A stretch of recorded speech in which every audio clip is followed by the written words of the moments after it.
Bloco 3, amados, e o último bloco também do nosso estudo de Neemias, o capítulo 13 vai então concluir aí o nosso estudo, e nós vemos aí que já no início do capítulo 13, o povo mais uma vez busca a palavra de Deus. Isso é importante nós vermos no ministério de Neemias, né? O povo sempre volta com sede da palavra de Deus, né? E aí nos primeiros versículos, né?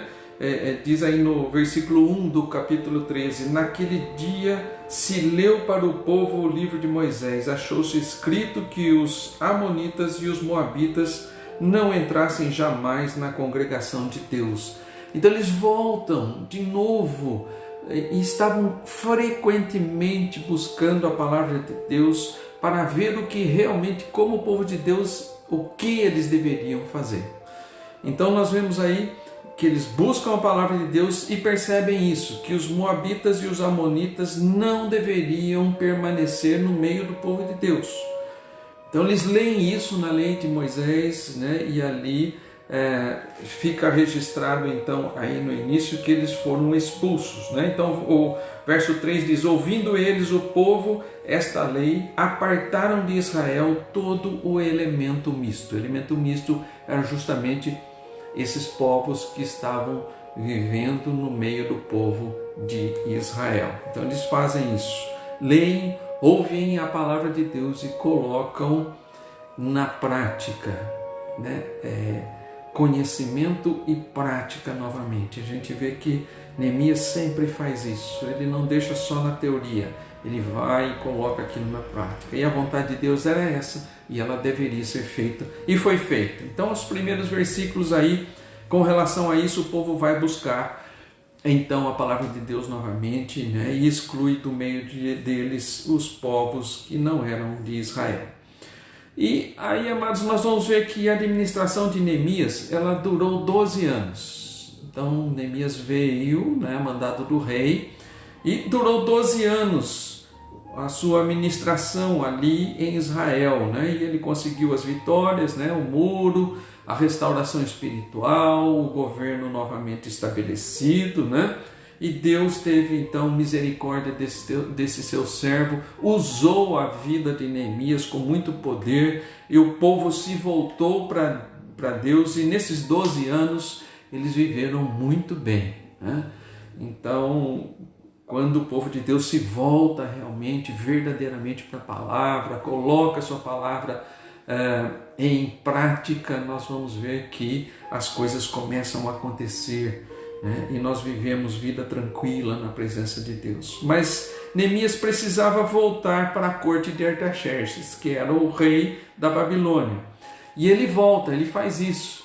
E fica lá mais 12 anos. Seu ministério aqui durou 12 anos, mas ele tinha a promessa de voltar para lá. Então no início do livro nós vamos ver isso. Eu vou, ele disse para o rei, mas depois eu volto. Ele veio para Jerusalém, ficou 12 anos aqui e agora volta. E o período que ele vai ficar lá na corte novamente é de 12 anos. Então nós vamos ver aí o versículo 6, dá uma olhadinha aí na sua Bíblia, diz assim: mas quando isso aconteceu, aconteceu um evento aqui, que nós vamos mencionar depois, né? Mas o 6 está falando sobre esse evento. Mas quando isso aconteceu, não estive em Jerusalém, porque no 32º ano de Artaxerxes, rei da Babilônia, eu fora ter com ele. Mas ao cabo de certo tempo pedi licença ao rei e voltei para Jerusalém. Então, eu quero destacar aqui que Neemias agora ele se ausenta, né, volta para a corte como tinha prometido para o rei, permanece lá, segundo os historiadores, lá por mais 12 anos, né, para depois voltar. Depois desse tempo, Neemias então volta para Jerusalém como representante do rei novamente. Então ele vem novamente com as cartas, né, de recomendação do rei, e ele vem com certa autoridade ali novamente, né? E ele percebe que muita coisa tinha mudado, né? O culto tinha sido negligenciado, né? E ele também soube que o sumo sacerdote, aquele mesmo sumo sacerdote, Eliasibe, né, que tinha dado exemplo lá de consagração ao Senhor, né? Até na questão das ofertas. Então, esse mesmo Eliasibe, né? Ele se aparentou com Tobias, aquele Tobias e Sambalate lá do início, que era inimigo de Israel, inimigo de Neemias, e que não queria de maneira nenhuma que os muros fossem levantados. E agora Eliasibe se aparenta, ou seja, um membro da família de Eliasibe deve ter se casado com alguém da família de Tobias, e eles se aparentam, eles viram parentes. Isso era um costume, né, da época, né, com povos estrangeiros, para criar um laço de amizade. Então faziam-se casamento para que esses laços ficassem mais fortes. E Eliasibe faz isso, né?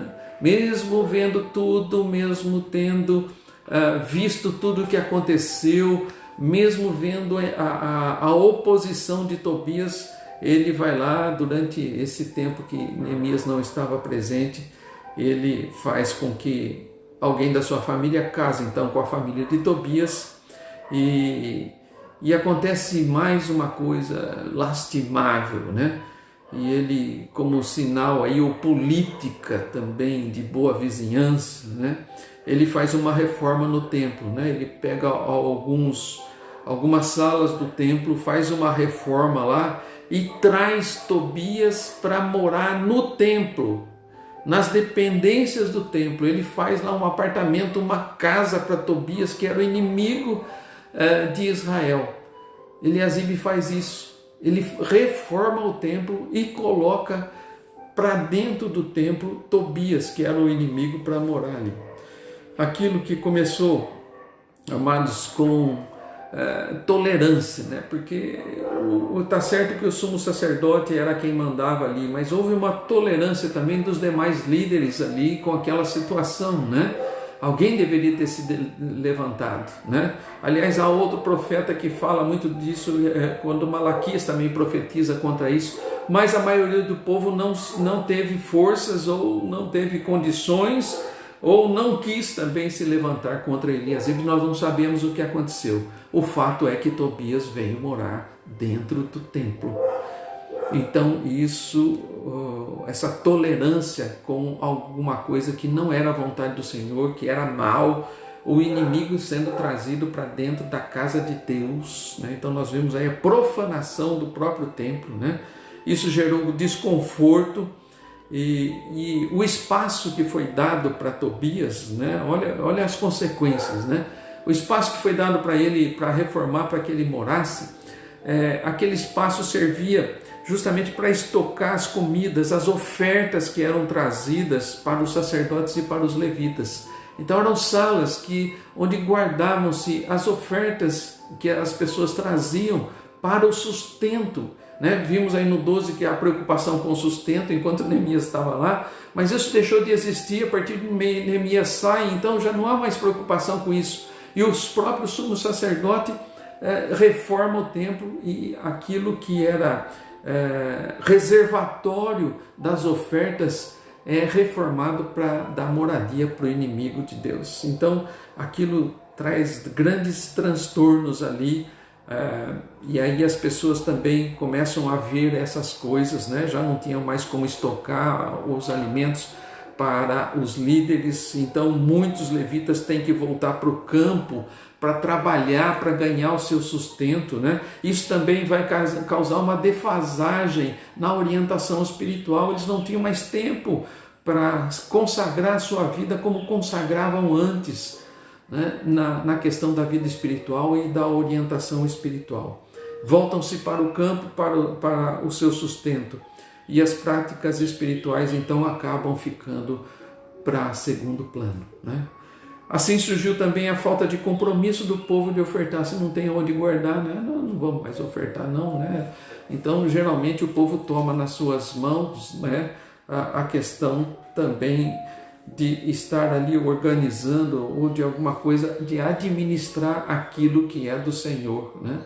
E as pessoas muitas vezes se desanimam com isso, né? Falta de boa administração, né? Se bem que isso vai ser cobrado dos administradores, né? mas muitas vezes o povo se desanima, e o que aconteceu foi justamente isso. O povo se desanimou, já não fazia mais as suas ofertas de acordo com a lei, né? A questão do dízimo já não estava sendo mais observada. Também nós vemos aí que voltou o comércio no dia do Senhor, né? Isso era outra coisa que Neemias já tinha tratado, né? E aí voltou de novo, e aquele comércio todo, e já não mais havia um cuidado com o sábado, né? Que não era para o judeu fazer nada, mas consagrá-lo ao Senhor. E outra coisa mais problemática também eram os casamentos mistos que voltaram a acontecer. O povo começou de novo a misturar as coisas, né?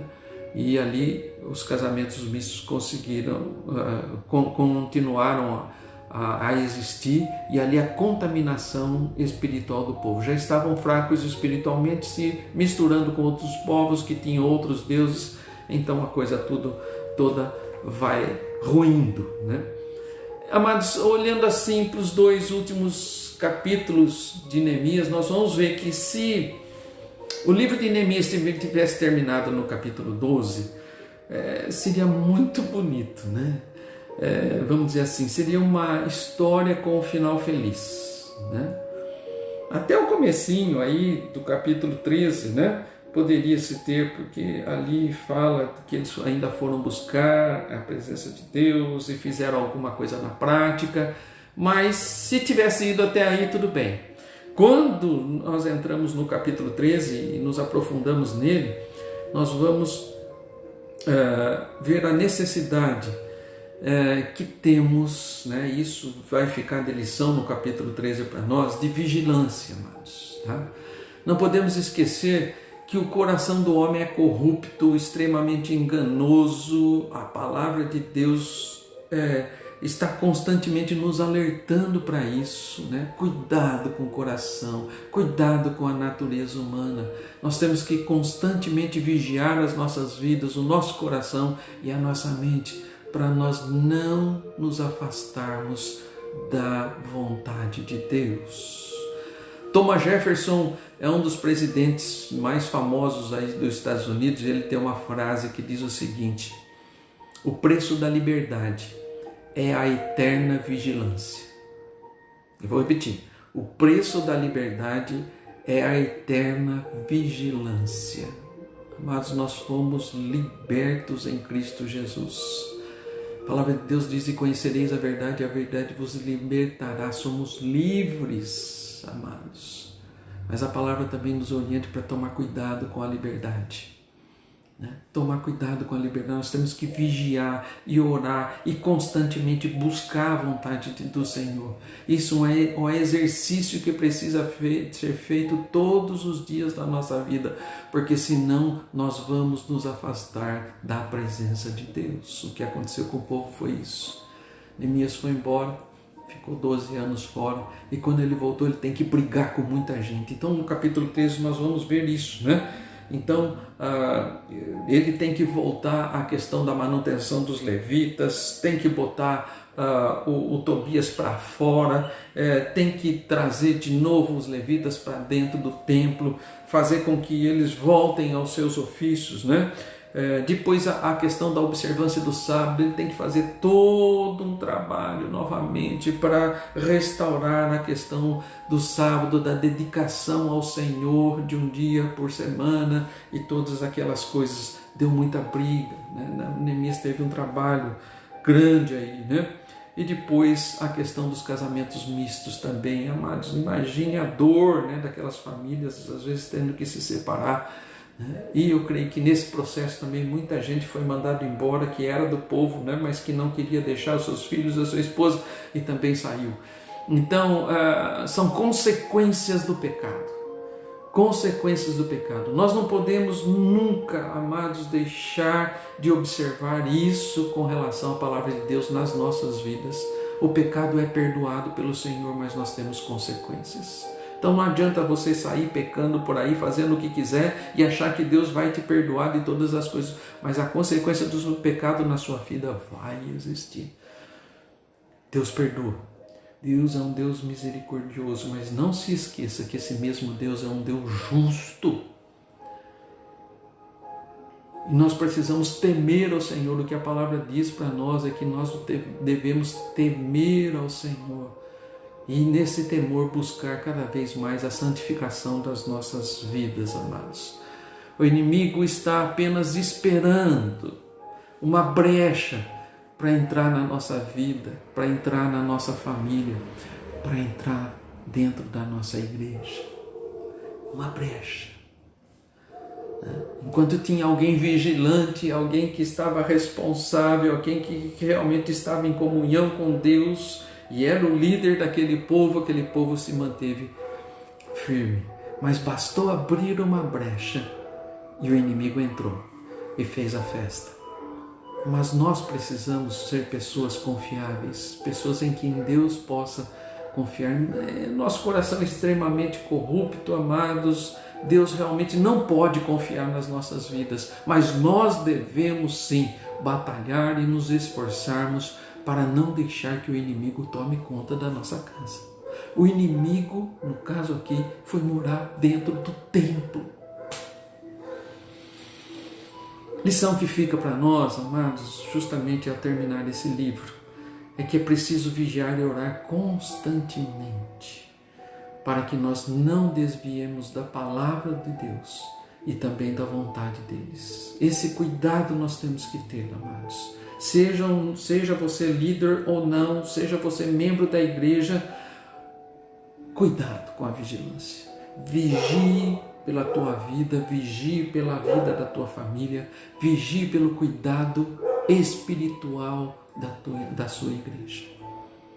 E assim, amados, com essas lições, que Deus nos abençoe.